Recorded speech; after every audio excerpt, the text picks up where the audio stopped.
Boa noite, Patrícia. Saudades.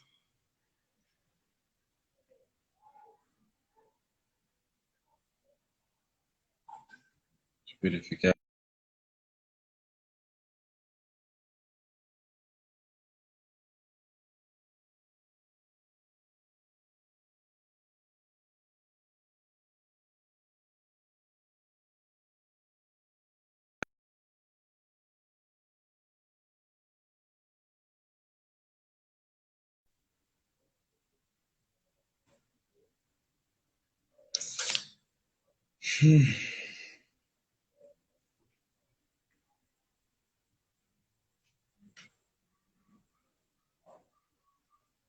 Está acontecendo? Vamos verificar aqui.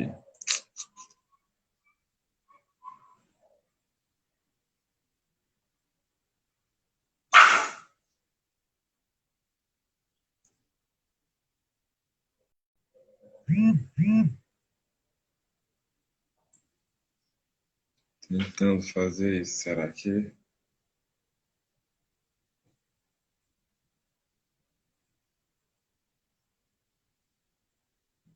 O que está acontecendo?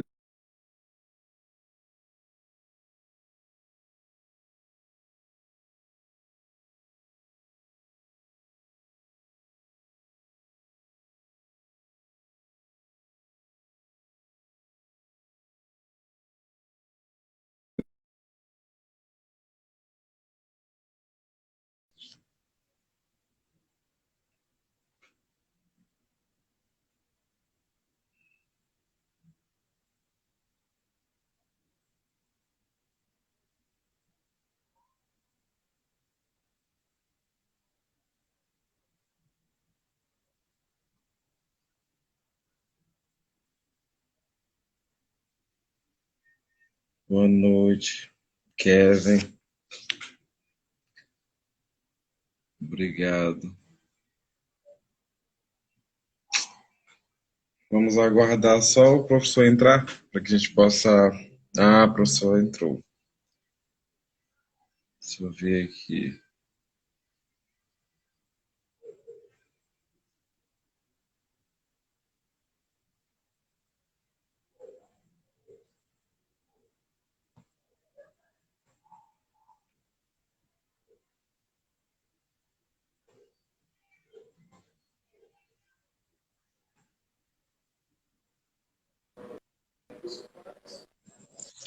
Pronto. Tá me ouvindo? Pronto. Sim, estou ouvindo. Só tá de cabeça para baixo. O meu tá de cabeça para baixo? Deixa eu ver aqui. Certeza. Certeza. Para mim tá na horizontal. Aqui, para mim não tá. O senhor tá inclinado aqui.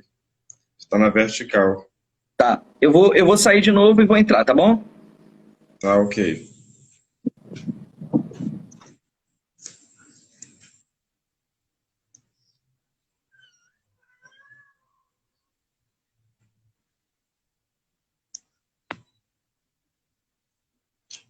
Aí o senhor pede para participar de novo, porque da forma como que eu estou fazendo, não tá dando certo.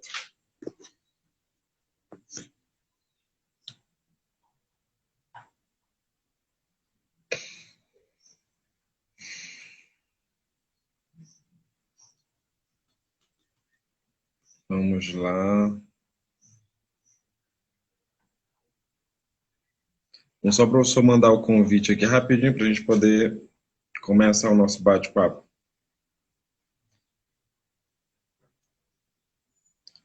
São...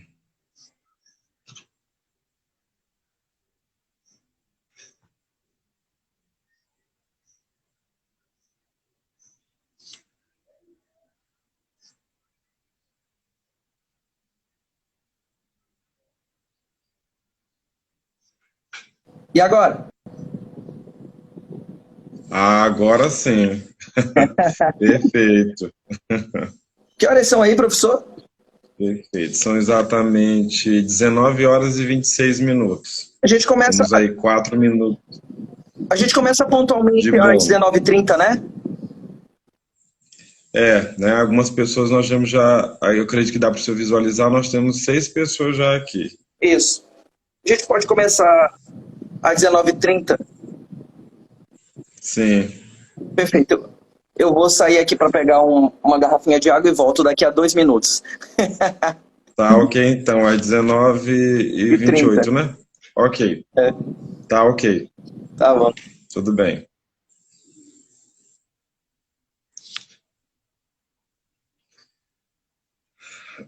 Ele vai só, eu já peguei minha garrafa de água aqui, né? A gente vai só aguardá-lo aqui, aguardar alguns minutos. E vocês que puderem vão divulgando, vão mandando o link, tá? Para as outras pessoas aí do Instagram, para que eles possam acompanhar essa live de importância significativa para todos, né? Principalmente num momento histórico como esse. E a live vai ficar salva, como todas as outras lives também que estão aqui, sempre ficaram salvas, à disposição, né? Para que vocês possam assistir, refletir, criar suas proposições, fazerem as suas indagações, partilhar também, porque o grande lance também é problematizar isso que é de bom tom que se faça, né? Para que nós não fiquemos passivos diante da realidade. Esse é o grande lance mesmo. Jaqueline, Janeca, Kátia Lima, vamos lá. Lizade entrou. Vamos lá, então. Gerlan Rodrigues. Gerlan, querido, boa noite. Espero que esteja tudo bem com você. Nunca mais. Dia desse eu vou em Barreirinhas para a gente tomar um chá novamente. Agora sim. Agora sim, professor, Agora, 19h30. aqui 19h28, né? Ainda? Nós, O nós senhor que temos diz dois aí. minutinhos de bônus. Tá bom, 2 minutos de bônus, tá tá? bom. 2 minutos de bônus. Tá ótimo. O senhor que diz aí. Tá ok. Ó, perdoe, né? Então vamos lá, todo mundo entrando aqui, né? Esperar também logo a galera entrar, né? Já temos 6 pessoas aí. Bacana. Sim. Uma galerinha mesmo que tá. Eu tô também enviando umas outras notificações da live aqui para algumas pessoas também, amigos.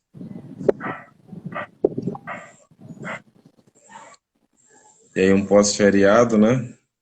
É, Ninguém pode Assunto da reclamar esse família ano. Tivemos demais. muitos feriados aí, né? Com a segunda-feira, né? Bastante, foi um tempo. Ninguém É pode reclamar. verdade. Foi um tempo aí de possibilidade de encontrar-se consigo mesmo, né? Às vezes causando até um divórcio entre, entre, entre esses dois seres dentro de um só. Mas importante, né? Que aí é o grande lance. E se encontrar consigo mesmo aí para poder se entender, porque senão ninguém entende o outro.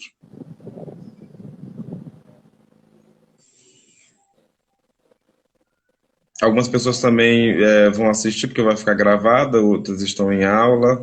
Tá ótimo. Pode ficar gravado. Eu compartilharei no meu Instagram, lá no meu canal do YouTube também, para a gente divulgar.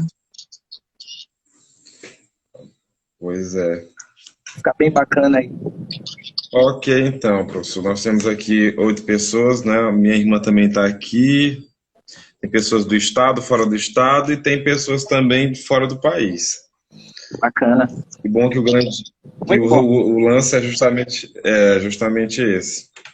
O programa Fala Tu também entrou, um programa maravilhoso, não sei se o senhor conhece. Não, nunca ouvi falar. É de onde? É vinculado ao IESF também. Ah, que bacana. É um programa bacana. Sejam bem-vindos. maravilhoso, né? Bacana. O professor Edilson também, que é o nosso provocador. Opa. E é de bom tom até marcar também depois com o senhor alguma entrevista, alguma coisa, para que o senhor possa trazer muitos conhecimentos e informações. Tá ótimo. Então são 19h30. Primeiro eu gostaria de agradecer muito, muito mesmo, né, a sua participação aqui conosco, a disponibilidade que o senhor teve em estar conosco hoje, porque, como nós sabemos, a tarefa de ser professor é uma tarefa que é plural, no sentido, né, mais lato da palavra, né? E aí nós temos muito o que fazer, é um estudo que inicia-se e o programa Fala Tu está dizendo que é um programa relax, programa muito bom. E a gente sabe das atividades e também dispor também da sua companhia, dos seus conhecimentos. O senhor tem uma formação muito significativa, uma formação plural, que é o que procura-se hoje na sociedade, justamente é esse transcender da consciência mínima, né? Mas temos uma consciência muito mais coletiva, uma consciência muito mais ampla, e isso se dá através do que a gente denomina hoje com a tecnologia de hipercognição. E eu posso considerar o senhor como um sujeito, um ser, um profissional, uma pessoa que tem essa hipercognição, que é uma tarefa árdua, mas significativa diante da realidade. Nosso tema é cultura e educação, numa perspectiva construtiva, filosófica e de alienação em poder. Mas antes de nós entrarmos aí, professor, eu gostaria que o senhor falasse, se apresentasse um pouco. Nós temos lá no informe a sua questão curricular, mas o senhor pode ficar à vontade para fazer essa ratificação. Tá. Bom, boa noite. Meu nome é Rui, né? Eu sou professor de língua portuguesa aqui em São Luís do Maranhão e também sou advogado. Atuo na área civil e criminal aqui em São Luís. Sou licenciado em letras e tenho uma especialização em língua portuguesa e literatura. Sou bacharel em direito e tenho uma especialização em constitucional, outra em processo penal e outra em direito de família e sucessões, né? Finalizei agora, né? Só está faltando a defesa da monografia, o curso de filosofia. E estou cursando nesse momento o segundo período de psicologia. Eu tenho um livro publicado, Entre a Pena e a Lei. Tem até um exemplar aqui. Está aqui, ó. Foi meu primeiro livro, Entre a Pena e a Lei. E em breve eu estarei lançando Discursos Jurídicos, Filosóficos e Outros Textos, que é o meu segundo livro, que também tem basicamente a mesma estrutura do primeiro, né? Literatura, direito, filosofia, sociologia, antropologia, economia, história, ciências humanas, sociais como um todo, que é a minha paixão. Bom, antes de começar, né, a abordagem do tema, eu queria agradecer ao professor Israel, né? Queria dizer para o senhor, professor, que para mim é um prazer, uma honra compor aqui a mesa com o senhor para nós debatermos. Né? Espero que esse seja apenas a nossa primeira live, ainda vamos escolher outros temas. Queria dizer para o senhor que é um prazer para mim, tá?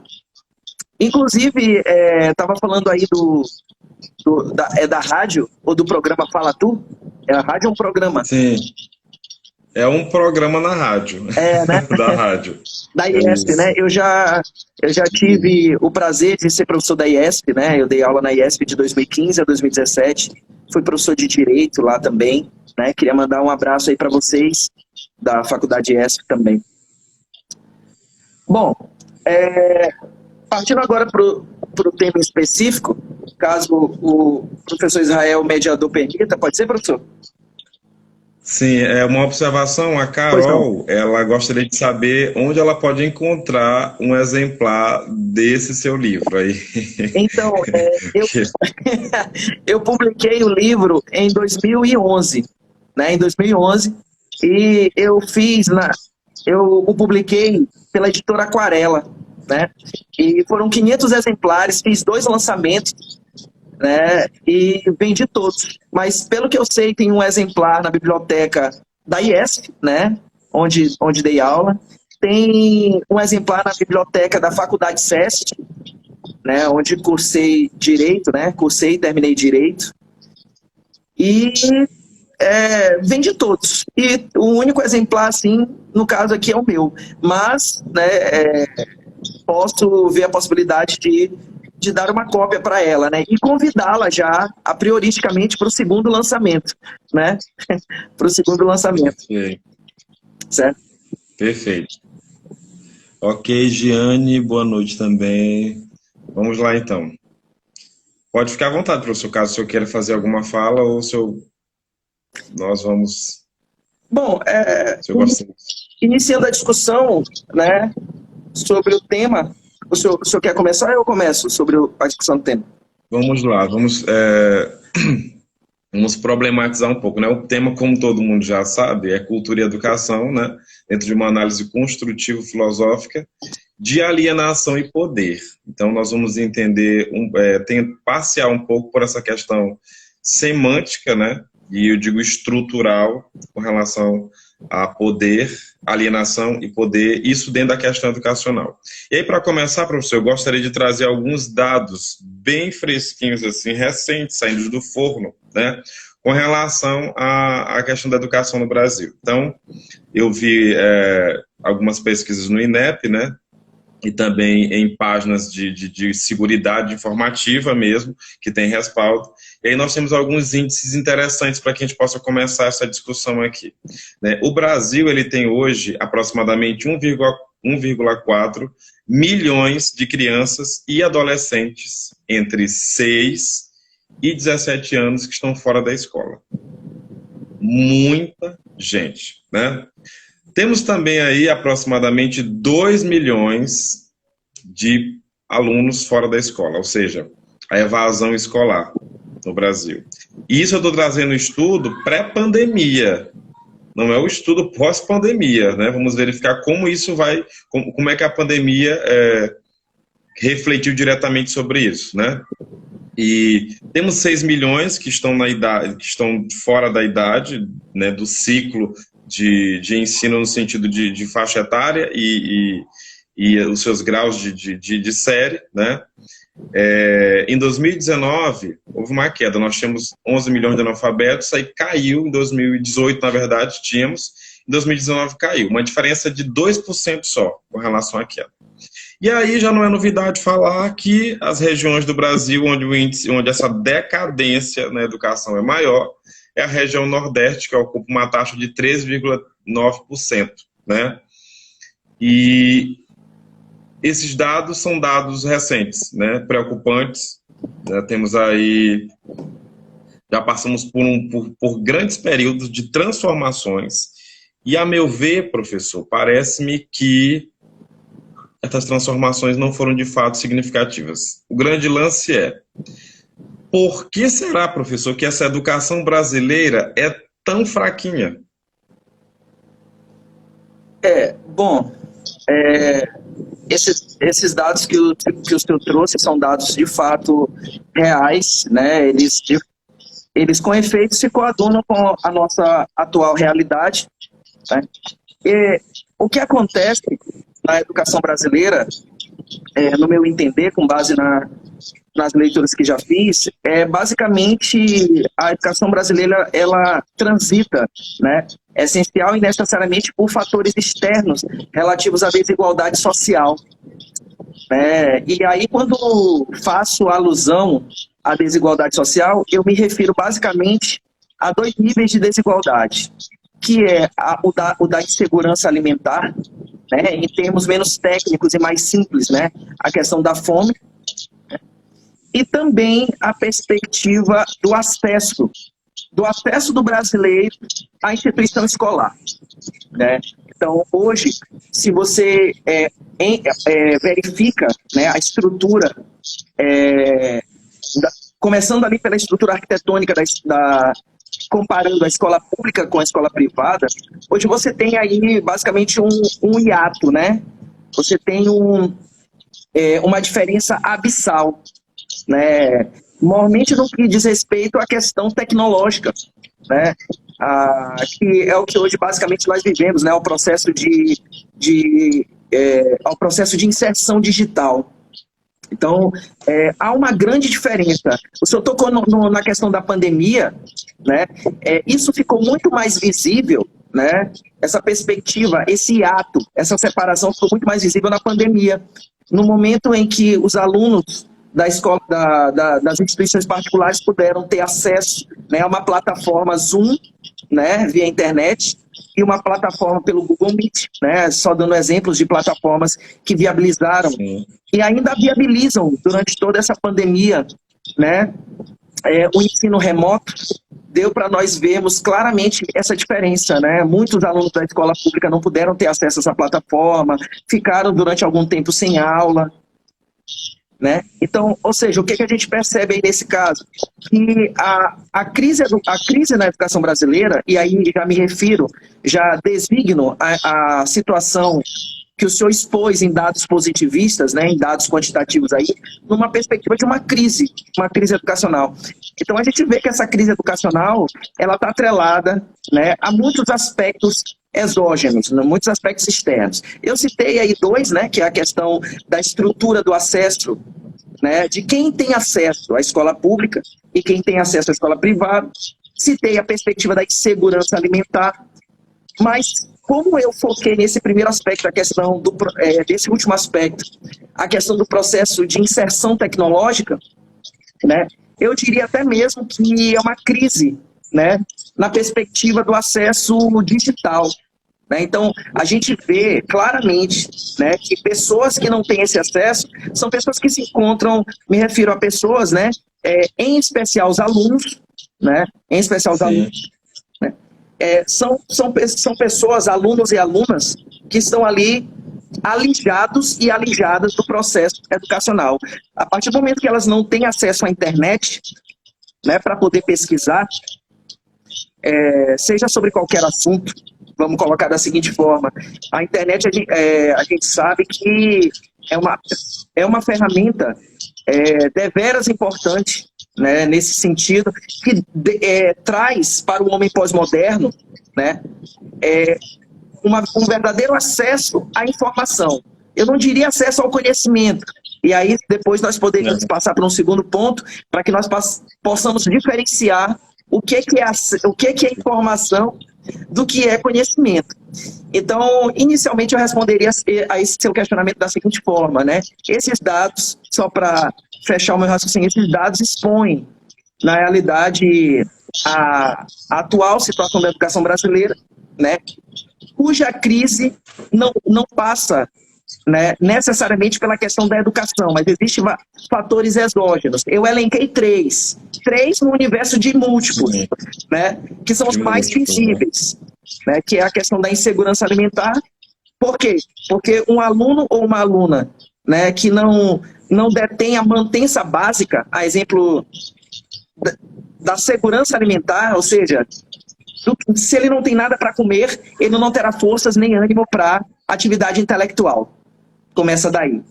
Se ele não tem o acesso a uma instituição escolar que o proporcione não apenas os livros, né, que são fatores preponderantes, mas para que não proporcione também acesso a esse conjunto, né, utilizando um termo técnico da nossa formação de letras, né, que é a esse conjunto de hipertextos, que são os textos da internet, né, mesmo que esse aluno ele tenha uma biblioteca pessoal em casa, se ele não tiver acesso à internet, ele ficará, reitero, corroboro, né, alijado do processo educacional.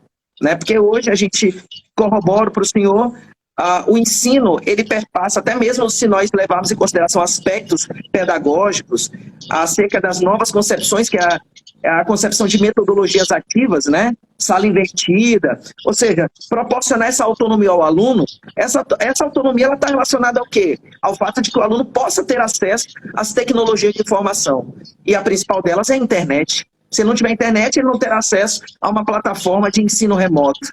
E não tendo acesso à plataforma de ensino remoto, ele ficará excluído do processo educacional. Certo? Eu vou só ler aqui duas inferências, uma inferência da Carol, que ela diz assim: a necessidade de pagar uma escola para oferecer um ensino de qualidade aos filhos é atestado de incompetência do governo, né? E outra, ela faz uma outra inferência quando ela diz assim: realmente é uma pergunta pertinente se formos levar em conta o percentual do PIB investido na educação. Inclusive, os dados trazem que esse investimento seria apenas de 5%, mas que de 2018 e 2019 houve um aumento e jetaram mais, tiraram mais do PIB, né, e colocaram mais na educação, jetaram mais na educação nesses 2 anos. Um ponto interessante é que esse acrescentar não valida uma aplicabilidade de excelência. Porque, por mais que eu coloque lá, por exemplo, uma quantidade maior de milhões na educação, o grande lance é como é que eu vou desenvolver isso. Como que isso será desenvolvido? Porque nós temos uma educação, professor, que veio lá da colônia, né? Nós passamos pela educação da colônia, passamos por uma educação militar, passamos por uma escola de massa, escola nova, quer dizer, nós temos toda uma educação baseada numa linha de fábrica, né? Onde nós temos aí, na educação, na escola de massa, uma escola nova também, que são salas, parece maquinários, tem aquele bichinho que grita pip, né? Segmenta a linha de trabalho. O nome das ciências que nós temos apresentada para nós, olha o nome, grade curricular. Grade curricular, né? Eu vejo algumas literaturas que até salientam estrutura curricular. Então a gente aprende tudo assim, individualizado, né? Além da precariedade que o senhor trouxe nesses pontos aí, com relação à necessidade fisiológica, quer dizer, nós não temos a educação brasileira uma preparação, professor, no campo prático, uma vez que essa preparação todos os anos é repetida no campo ideológico e político. Sim. Que os discursos são sempre os mesmos, de que vamos investir em saúde e educação. Quando o senhor trouxe a questão das TIs, com relação às tecnologias da informação, foi aí, e o senhor tocou também num ponto interessante, que é a questão do pós-moderno. Com a chegada da pandemia e a situação da escola atual brasileira, nós ficamos chocados porque imaginávamos antes que éramos pós-modernidade e vimos que a situação é tão precária que nem ao moderno nós chegamos. Em determinados ambientes, em determinados lugares, como o senhor citou, as estruturas ali, né, presentes, que é a questão física, por exemplo. Eu viajava muito e dei aula no interior e eu fui em escola que não tinha ventilador. Eu tinha escola que quando chovia tinham que abrir, fazer um semicírculo, não porque seria um ensino mais dinamizado ou uma inversão de sala de aula, mas porque tinha um buraco no telhado e a água não podia molhar todos nós que estávamos lá.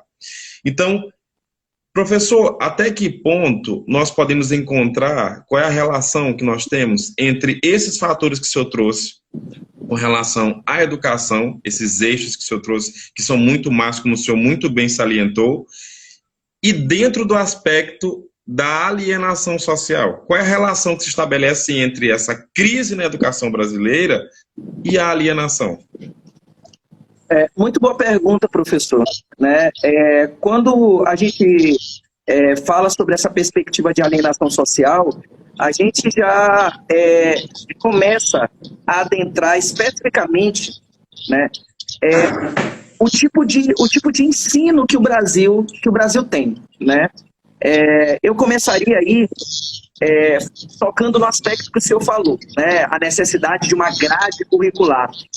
Essa perspectiva da grade curricular, dessa determinação, né, específica do que será ministrado pelo professor, isso aí é nada mais, nada menos do que uma herança positivista que nós temos de ensino. Né?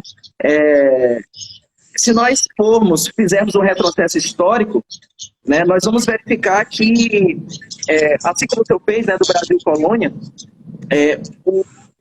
o ensino público, a escola pública teria surgido na Alemanha, né, justamente ali um pouco depois do Renascimento, logo depois de Martinho Lutero ter apresentado as 95 teses, né, da Reforma Protestante, né, e tempos depois surgiu, né, o ensino público na Alemanha, que era um ensino que visava justamente iniciar, né, um desvínculo, né, do que era ensinado com a perspectiva laica.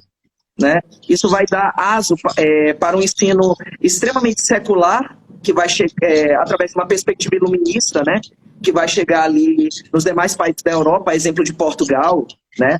Nós vamos ter aí o Marquês de Pombal, né, que vai expulsar os jesuítas ali e engendrar um sistema educacional que visasse um desvínculo inexorável, ou seja, de uma vez por todas, ali da escolástica, né, da escolástica medieval. O ensino do trivium, do quadrivium, da língua latina, né, ou seja, passou para o ensino oficial da língua portuguesa. Mas o que esse retrocesso histórico tem a ver com o que o senhor está perguntando? É simples, porque quando chegamos aqui ao Brasil, né, do ponto de vista, entre aspas, do surgimento da nação, essa perspectiva escolástica ela veio para cá também. Né? Então, se nós entendemos aí, no ano de 1534, houve o início do primeiro sistema econômico, que foi o sistema de capitanias hereditárias, né? Quando o Martim Afonso de Souza chega, né, para instaurar o sistema de glebas, né, o sistema de capitanias. Em 1549, a Companhia de Jesus chega. Né? Então, quem serão ali nossos primeiros professores? Serão quem? Os padres jesuítas. Né? E que é infantil pensar, seria incauto da nossa parte pensar que, embora o Renascimento já estivesse estourando lá na Europa, né, os padres jesuítas viriam para cá trazer uma cultura antropocêntrica. Eles vieram para cá trazer uma cultura teocêntrica. Né? Então, eles continuaram perpetuando aqui durante muito tempo, né, um ensino voltado para a questão da escolástica aristotélica medieval. Né?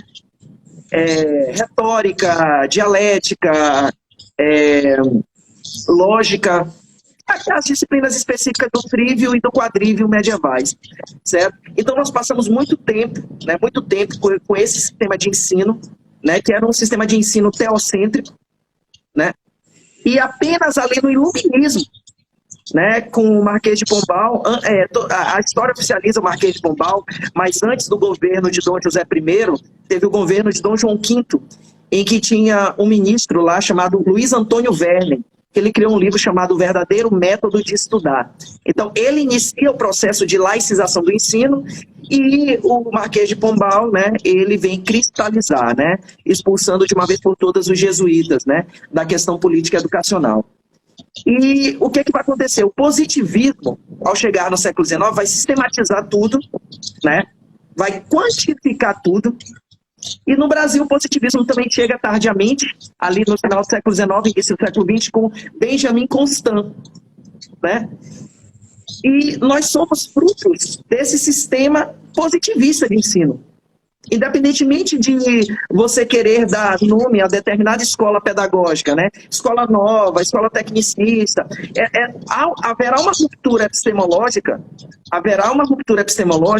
quando começarmos ali com a visão, né? A visão da pedagogia progressista e libertária de Paulo Freire, né? Em que haverá ali uma ênfase numa perspectiva de um ensino voltado mais para a questão crítica, né? Até porque o século XX todo, principalmente ali após os regimes totalitários, vão ali tentar engendrar uma perspectiva de uma educação voltada para questões críticas, né? Iniciando ali pela escola de Frankfurt, né? Ali que foi fundada em 1923 por Marcuse.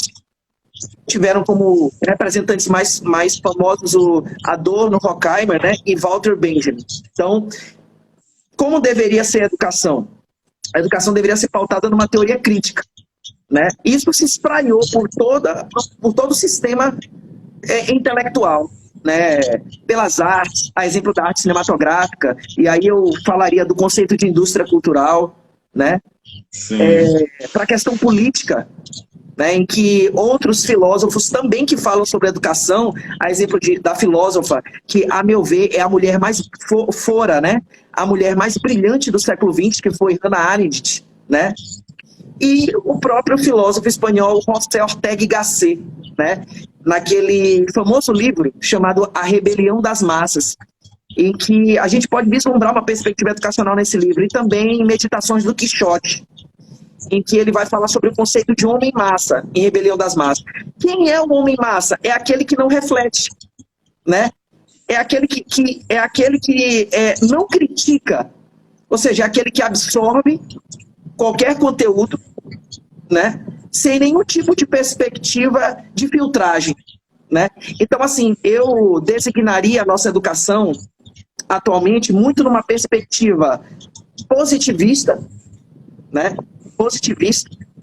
E vamos colocar assim, a ausência, né, de muitos alunos, né? O fato de que muitos alunos ainda estão desprovidos, mesmo com toda a estrutura tecnológica, como o senhor asseverou, ou seja, o processo de inclusão de muitos alunos numa perspectiva crítica ainda seja, vamos colocar assim, tímido, é justamente por causa desse excesso de ensino voltado para a massificação social.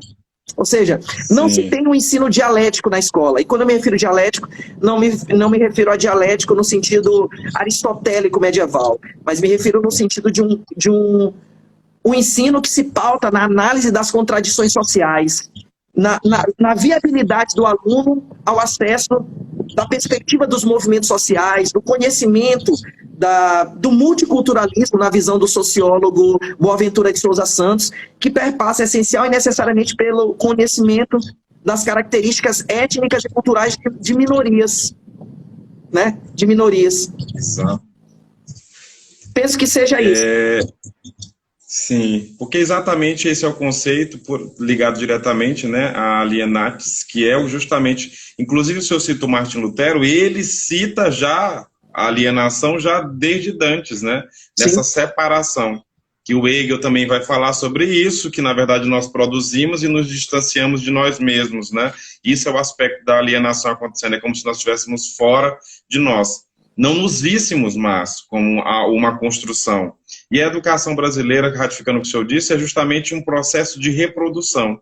E nós temos, professor, segundo alguns estudos, nós perdemos desde nomenclatura. Nós temos nomenclaturas que nós somos atrasados, acho que aproximadamente, questão de mais de 100 horas de outros países pela nomenclatura, que é uma concepção completamente... eu acho que no Brasil eles pensam que é muito bonito pronunciar palavras, mas o senhor falou semântico, né, estrutural, os seus elementos parece que não me importam se fazem parte da realidade ou não. E é bem interessante porque nós somos preparados para reproduzir. E isso nós temos tanto no ensino fundamental, médio e superior.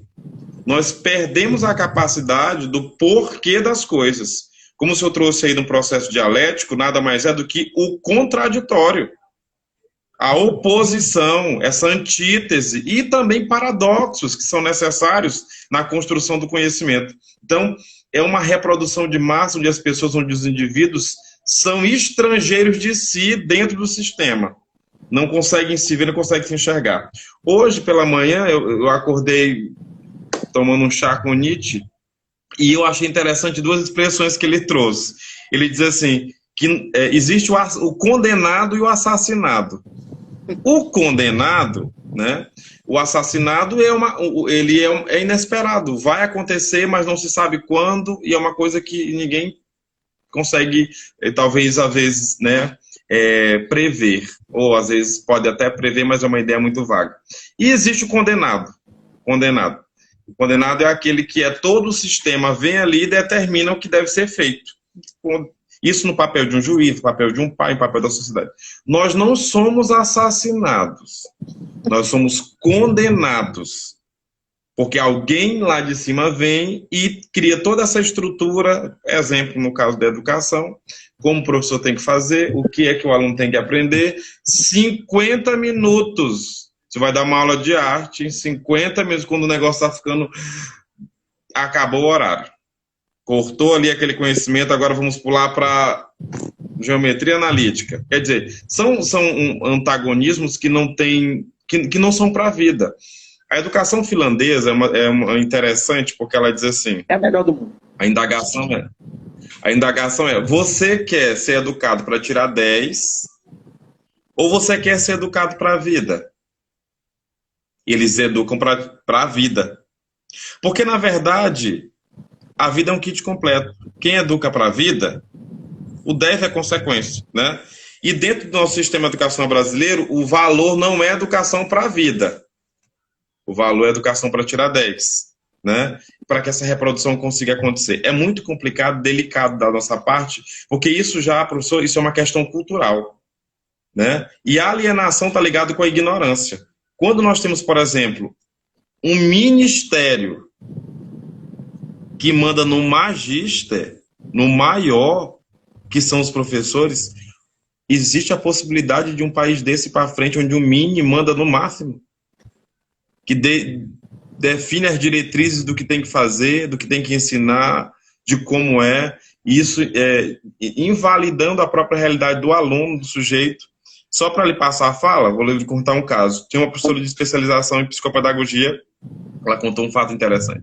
Ela era pobre de Marredeci, na casa dela. E na escola tinha uma leitura chamada Ivo e as Uvas. E ela foi alfabetizada com esse livro. E ela lia, mas ela nunca conseguiu associar, professor, o elemento uva. O nome não tinha valor, não tinha relação, porque não tinha existência, não tinha visão. Então ela nunca entendeu a leitura, porque a leitura não fazia parte da realidade dela. Quando ela já estava grande, que veio para São Luís, é que ela descobriu que uva era uma fruta. Ela imaginava que podia ser centenas de milhares de coisas, menos fruta. A partir daí, ela disse que o primeiro salário dela, ela comprou uva até não aguentar mais. Então, o que nos é passado, parece-me que é uma desumanização do processo de educação, onde nós deveríamos aprender mais valores importantes, como o senhor trouxe aí, do que perder tempo com coisas... Para que eu vou saber os afluentes do Rio Amazonas? Será que eu vou ao Rio Amazonas?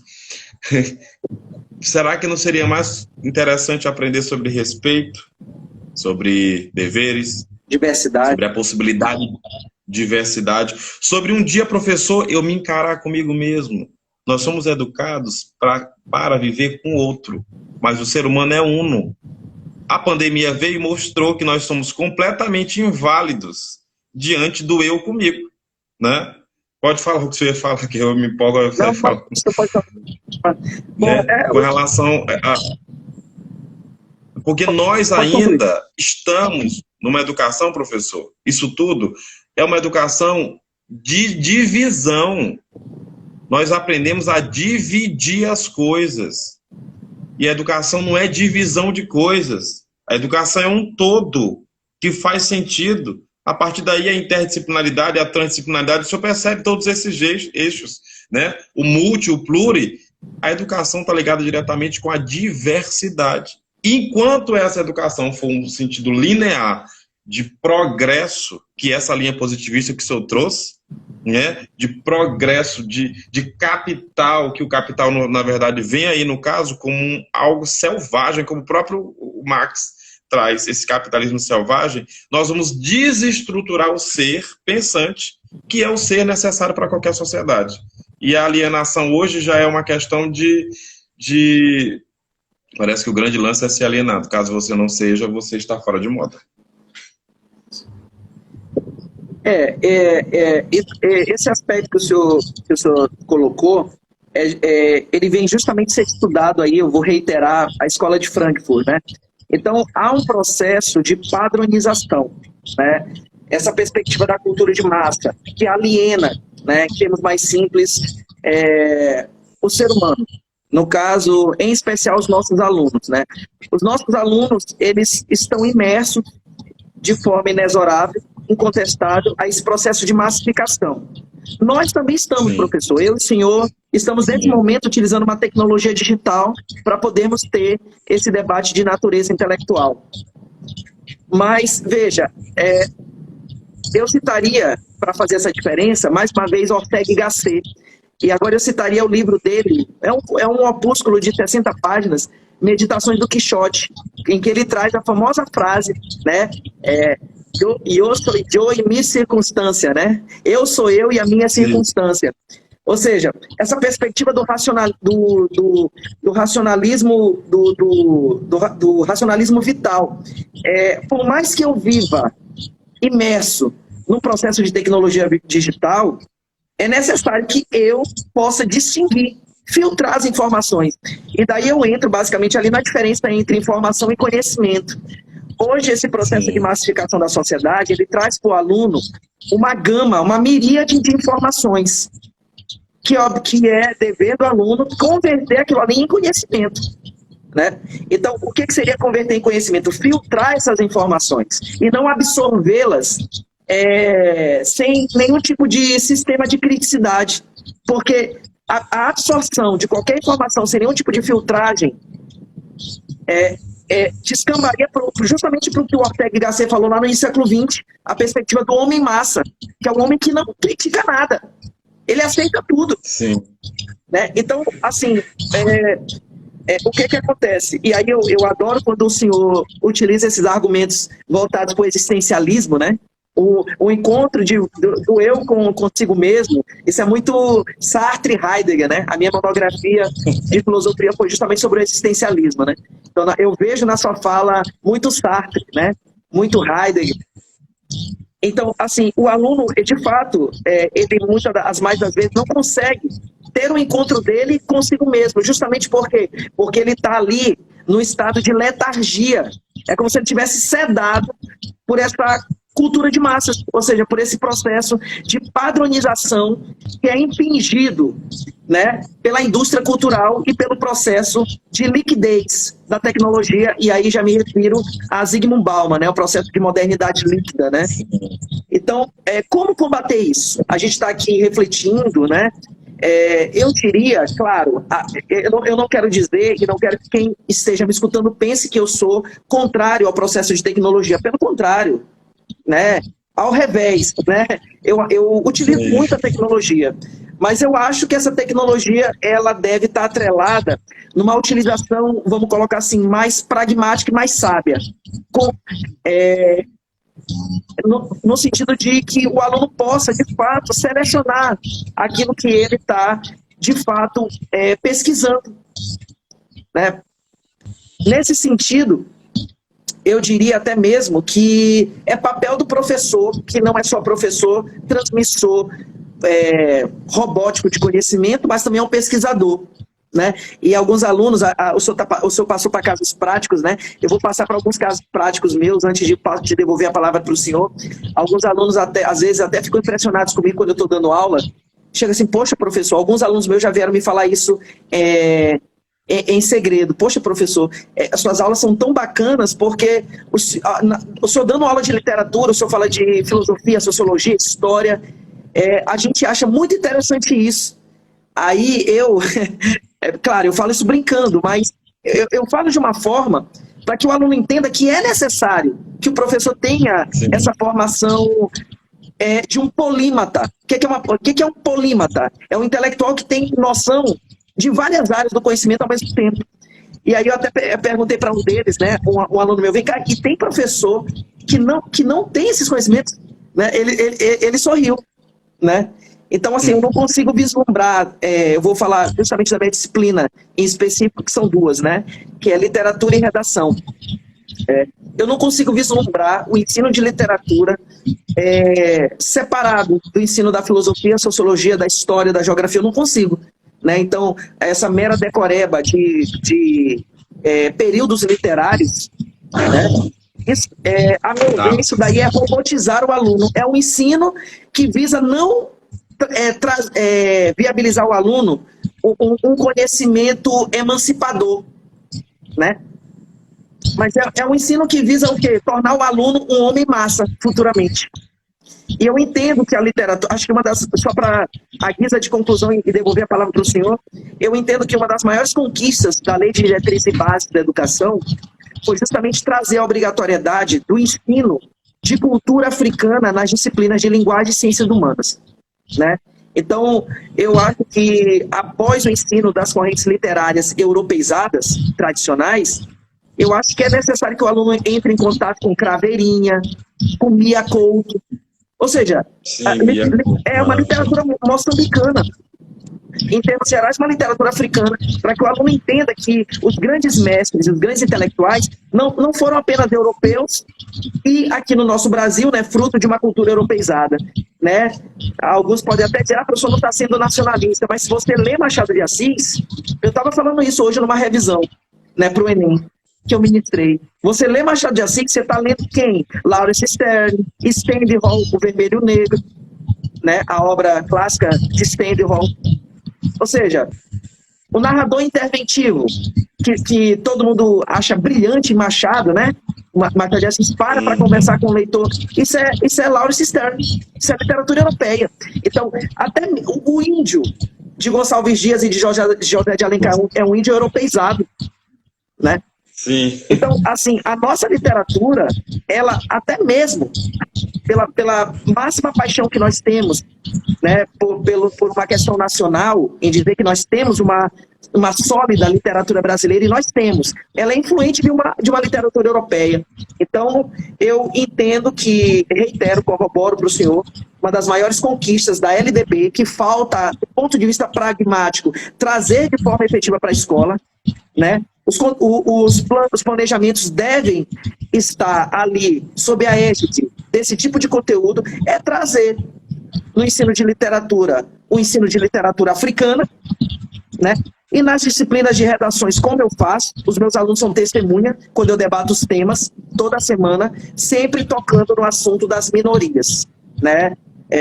Minorias do ponto de vista da sociologia, né? Aqueles grupos vulneráveis, afrodescendentes, LGBTQIA+.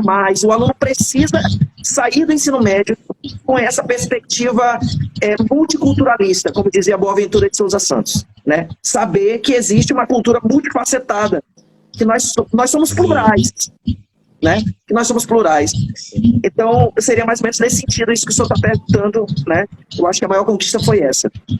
Passo a palavra para o senhor. É interessante, muitos pontos importantes aí. Eu trabalho com literatura também, com redação e tudo. E sábado passado, fui ministrar uma palestra sobre redação, técnica de redação para as pessoas que não têm condição de pagar um curso e tudo, né? E aí falando na liberdade. E eu não entendo como que alguém pode transformar, desenvolver, despertar conhecimento no outro indivíduo sem, eu vou usar aqui, sem brilho, sem glamour, né? Sem essa diversidade. É isso que encanta, por exemplo. Quando eu vou trabalhar, por exemplo, gênero narrativo, eu vou lá trabalhar os elementos de cada um, enredo e tal. Quando chego nos personagens e tudo, anti-herói, herói, papá, aí eu me pego bem aqui, por exemplo, mas vamos lá para os vilões. que concepções psicológicas apresentam os vilões. Uns podem ser narcisistas. Como é que funciona isso? Então, você acaba... Né, temos a Rainha Branca de Neve. Ela é o quê? Ali tem esquizofrenia, né? Porque ela vê, conversa com o espelho e tudo que é uma coisa real. Isso traz encanto, isso traz magia para os alunos. E quando eu digo magia e encanto, eu não me refiro a uma fuga da realidade. Eu me refiro a uma relação direta com o que é aqui, o que está pronto aqui, o que é visto, que casa diretamente com o que o senhor acabou de trazer, que é as minorias, que são até um contraste, né? Minoria é a maioria. Nós temos a minoria e a maioria. Então, que são pessoas que existe essa diversidade, que tem essa questão de compreensão. E eu vejo, professor, que, na verdade, talvez o senhor seja uma das últimas safras que prestou, porque isso colabora com o que o seu aluno disse, quando o senhor indaga ele perguntou a ele, mas os outros não fazem isso? Eles não fazem. A maioria não faz. A maioria está ali como um processo de decoração. Você decora, né? Às vezes, dentro do curso de Direito em especial falando, eu tenho problemas com decorar. Se eu não quebro aquilo, se eu não desconstruo aquilo, porque o conhecimento é a desconstrução do que fora construído. E isso é evolução que se dá a partir daí. Então, eu não consigo entender se eu apenas tenho que saber que é 173. Por quê? Para quê? Como? Quem escolheu isso? Então, os alunos, e isso gera... Eu fico completamente meio que revoltado, porque é complicado. Principalmente quem a gente vem de aula de filosofia, de tentar cristalizar informações. É muito complicado para a gente. A gente engole, mas com a sensação de que não vai digerir aquilo, porque o conhecimento ele tem que ser digerido, né? Não se trata de engolir nada por uma questão moral, ou porque tem que ser. Um outro ponto com relação ao Brasil que o senhor toca, o Brasil mesmo passou a ser Brasil no tropicalismo. Sim. Quando nós assumimos a nossa breguice, perdoe-me, diante do mundo. Quer dizer, breguice no sentido de que eles podem compreender, mas nós criamos a nossa identidade aqui. Então, isso tem quantos anos? Isso não tem 200 anos. Nós somos prematuros com relação a essa identidade cultural nossa, né? Nós vivemos muito de processo de aculturação e a gente acha bonito, né? E não valora o que está aqui. Eu gosto muito de Dostoiévski, quando ele diz assim, fale de sua aldeia e falarás do mundo. Se você não valida, se você não dá existência, crédito ao seu lar, à sua casa, o seu grupo social de indivíduos, os outros grupos não vão fazer isso. E outra coisa, o que acontece aqui também acontece lá. Claro que com pequenas, talvez, ou até nenhuma divergência de comportamentos. Isso seria interessante. Agora, professor, essa relação entre educação e o processo de alienação está muito ligado ao poder. Sim. E quando a gente fala de poder... É quase impossível não lembrar de Foucault, né? Quer dizer, a educação, ela tá estabelecida, eu digo até pré-estabelecida no sentido de que não é o que eu preciso, mas é o que já vem sem antes, né, saber do que eu preciso. A educação, essa alienação, no caso aí, a educação está ligada também com relações de poder. Sim. Porque nós temos um currículo que vem de cima para baixo, né? E nós não temos que discutir sobre isso. Um dos pontos interessantes que o senhor até citou, que eu ia falar agora há pouco, esqueci, mas agora veio à mente novamente, é a concepção medíocre, pobre, incauta de crítica. Nós ainda temos o conceito de crítica como o conceito de falar mal. Quer dizer, o professor não pode ser um professor crítico, porque ele está falando mal de alguma coisa. A questão de crítica não é se falar bem ou falar mal. A crítica é uma construção, ela é reflexiva e construtiva. Ela vai ter diretrizes, nortes. Ela é um processo dialético ali. Ela tem premissas, não pode ser de qualquer forma, né? Ela precisa ser sustentada, e Aristóteles com essa concepção de premissa e tudo. Então, nós percebemos que o poder mesmo centraliza ali o que, de fato, indivíduos que o poder não é material no sentido. Eu li uma vez que quem dá poder, o indivíduo ele não tem poder. Interessante que ele diz que o indivíduo não tem poder nenhum. O que dá poder ao indivíduo é o status ou o ambiente que ele ocupa. Exemplo, nós temos um presidente. Ele ali é presidente em Brasília, no Palácio e tudo. Se você colocá-lo, por exemplo, aqui no indivíduo de uma tribo qualquer, ele é comum, como qualquer um outro. Ninguém sabe que ele é presidente, por exemplo, né? ou de um general e etc. Então, como é que o senhor vê esse reflexo do poder sobre a questão da alienação e, por via de consequência, a questão da educação brasileira decadente? O senhor disse tudo aí, né? Quando o senhor falou do currículo, há uma imposição, né, que é do governo federal, através do Ministério, né, da Educação, sobre o que deve ser ensinado. E no próximo ano, eu e o senhor e nossos colegas, todos os professores, vamos enfrentar uma reforma, né, que é o novo ensino médio, né? A questão do poder, inicialmente, eu partiria ali do iluminismo. Tem um texto extremamente elucidador, digamos assim, um texto brilhante, escrito por Immanuel Kant, né? Em que ele explica, esse texto vem até naquele livro da Martin Claret, que é Fundamentação da Metafísica dos Costumes, né? E, aliado a esse livro, vem um outro texto no final, que é do esclarecimento, que em alemão seria Aufklärung, né? Em que o Immanuel Kant, ele explica, né? O iluminismo, a gente sabe que a grande premissa do iluminismo, como diziam os enciclopedistas Diderot e D'Alembert, né, seria conhecimento é poder, né? A grande premissa iluminista é essa, do Enlightenment, em inglês, né? Traduzindo o iluminismo. Então, o que acontece?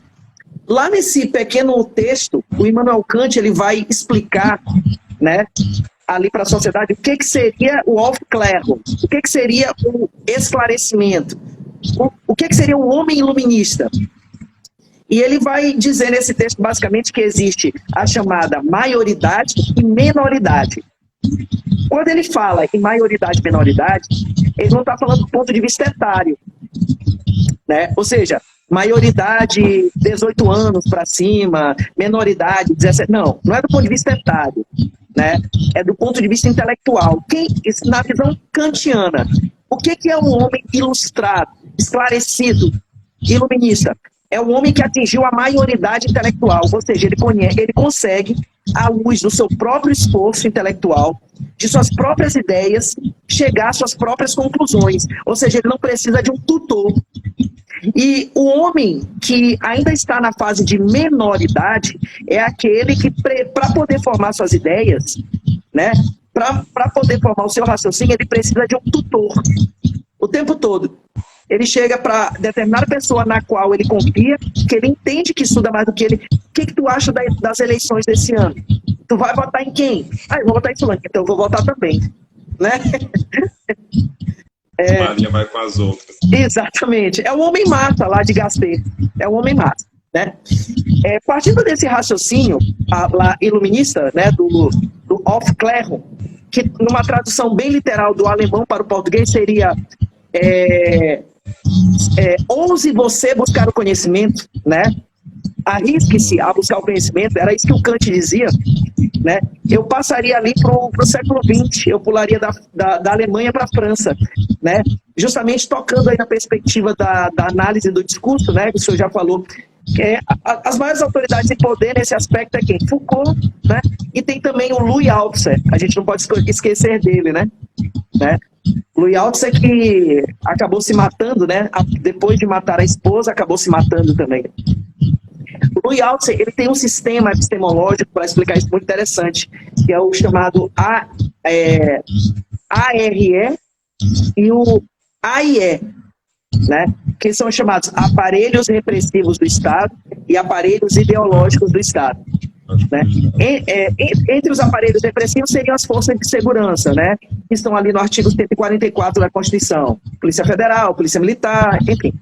E os aparelhos ideológicos do Estado seriam as instituições que detêm o controle social dos corpos. E aí já estou utilizando a perspectiva da biopolítica de Michel Foucault, né? Controle social dos corpos.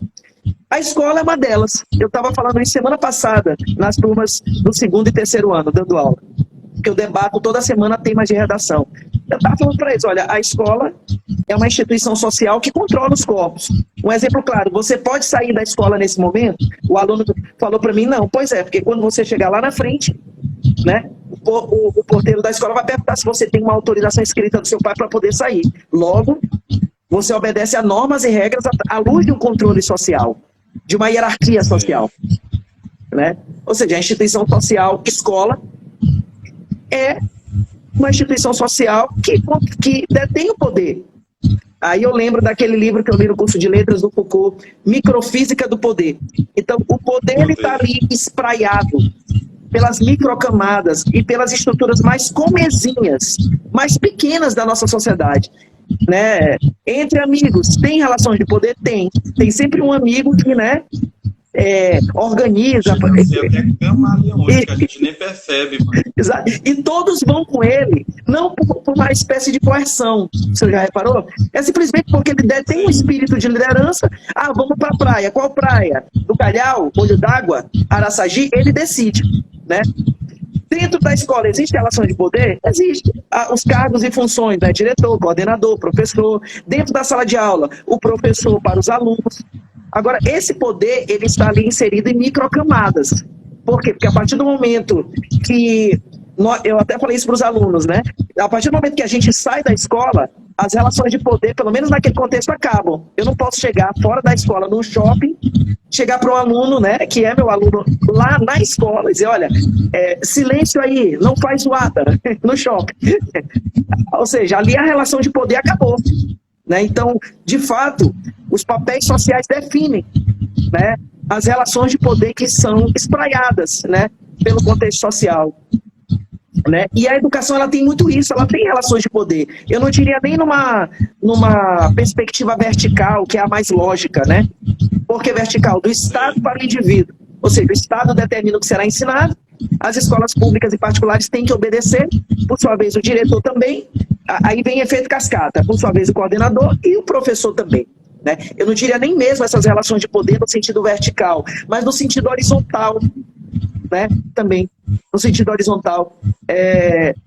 Dizer que os alunos entre si ali, do ponto de vista pragmático, porque jurídico, formal, são iguais perante a lei, mas dizer que pragmaticamente eles são iguais, né, é uma falácia. Né? Existem relações de poder entre os alunos dentro da sala, relação de poder que perpassa questões econômicas, questões intelectuais, e não me refiro apenas às escolas privadas, escolas públicas também. Né? Sempre lembrando que o padrão de ensino, desde o momento quando surgiu na Alemanha, era a escola pública. E no Brasil, no início do século XX, a escola pública ela era o potencial de ensino. Né? Depois ali do governo Vargas, que houve uma espécie de precarização, né? E aí eu teria que falar um pouco sobre história da educação, que não é o caso aqui, né? Mas, tanto na escola pública quanto na escola privada, existem relações de poder. Relações que beiram a perspectiva econômica, corroboram. A perspectiva intelectual, né? O aluno mais intelectualizado da sala, ele é visto de forma diferente pelos outros colegas, né? E entre professor e aluno, né? Então, o poder, de fato, ele está imiscuído, né? Ele está incerto dentro do processo de ensino em todas as suas facetas. Não é à toa que nos cursos de pedagogia de letras, a exemplo do nosso curso de letras, né, professor, a gente estudou muito Michel Foucault, As Palavras e as Coisas, A Ordem do Discurso, né, que é uma palestra dele que ele deu quando assumiu a cadeira lá na Universidade Francesa. A gente leu Pechet. Então, as relações de poder, de fato, estão espraiadas dentro da escola, sem dúvida nenhuma. Concordo com o senhor. Passo a palavra. Bem, professor, nós temos aí 2 minutos, vamos para 1 hora. Já. Nem reparei, aí... tão agradável, né? Eu acredito que tem a questão da queda, né, com relação ao tempo. Isso. Eu não sei, antes tinha, né? É 1 hora. E muito interessante. Sim, eu vou tentar ser rápido. Porque o senhor trouxe muitos aspectos, eu queria destacar também, no meio disso tudo, a possibilidade de você continuar com audácia intelectual. Hoje nós precisamos ter audácia intelectual, senão as coisas vão continuar tudo como Dante no quartel de Abrantes, né? Como diria. Mas essa audácia intelectual, ela passa por um processo de maturidade intelectual. Eu preciso ter maturidade intelectual e com essa maturidade intelectual eu consigo ser autônomo. Eu vou ter autonomia intelectual, no caso, né, diante de determinadas diversificadas situações que porventura possam aparecer. Tá? Isso aqui exige pano para manga. Eu acredito que isso tenha sido apenas um hiato mesmo com relação ao que nós poderíamos explorar. É muito bom além de ouvir o Senhor, escutá-lo também. Isso é muito interessante por conta da gama de informações, né, dessa polissemia discursiva que o Senhor traz, no sentido de ciências, de compreensões. Isso é fantástico mesmo. Eu lembro que antes de eu conhecê-lo, o Senhor já tinha se imortalizado, porque meu irmão sempre falava do Senhor. Quero deixar isso registrado aqui, imortalizado também, justamente por essa polivalência. E graças a God e ao universo, nós tivemos essa oportunidade de estarmos juntos aqui nesse momento. Eu lhe agradeço muito. Espero que nós possamos gerar, como a gente até já conversou um pouco antes, né? Outras pessoas. Preparar parcerias, porque isso. O mundo precisa ouvi-lo e escutá-lo também. Tá? O mundo precisa de professores que sejam excelências, né?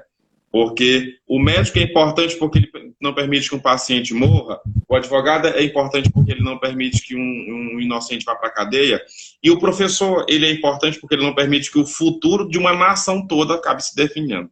Então a importância é muito maior e significativa. E o senhor se veste de todas as possibilidades pelo advogado, professor, então está engendrado em todos esses pontos. Professor, eu queria agradecer muitas pessoas também que estavam aqui conosco. Agradeço, a live vai ficar gravada. E o senhor pode ficar à vontade aí, nós temos um minuto. Isso. Eu queria agradecer ao senhor, né, pelo convite, reitero que foi uma honra estar aqui com o senhor, né? Eu de fato conheci lá na Edufor e gostei bastante do seu estilo, do modo como o senhor explana, enfatizando a perspectiva do ensino dialético, do ensino baseado na cultura dos movimentos sociais, né, do multiculturalismo. Eu admirei muito essa perspectiva no senhor e por isso pedir ao senhor para que nós fizéssemos essa live. E esse é o nosso primeiro projeto, né? A gente pode pensar em chamar mais pessoas para compor futuras lives juntamente conosco. Agradeço imensuravelmente pelo convite, por essa oportunidade de estar com o senhor. Reitero também que o senhor precisa ser ouvido por muitas pessoas, né? O senhor é presente de Deus nas nossas vidas aí. E agradeço também as pessoas que participaram. Efusivo abraço para vocês. E eu estou à disposição, né, para mais encontros. Fica aqui o meu abraço carinhoso, né? Obrigado, professor. Eu lhe agradeço. Nós é que agradecemos nesse deserto poder matar a sede, né? E não é uma miragem, não, é água de verdade, né? No meio de tanta ilusão, trata-se de água de verdade. Muito obrigado, uma excelente noite para o senhor e a todos que estão aqui na live. Grande abraço, gente. E até a próxima. Valeu. Tchau.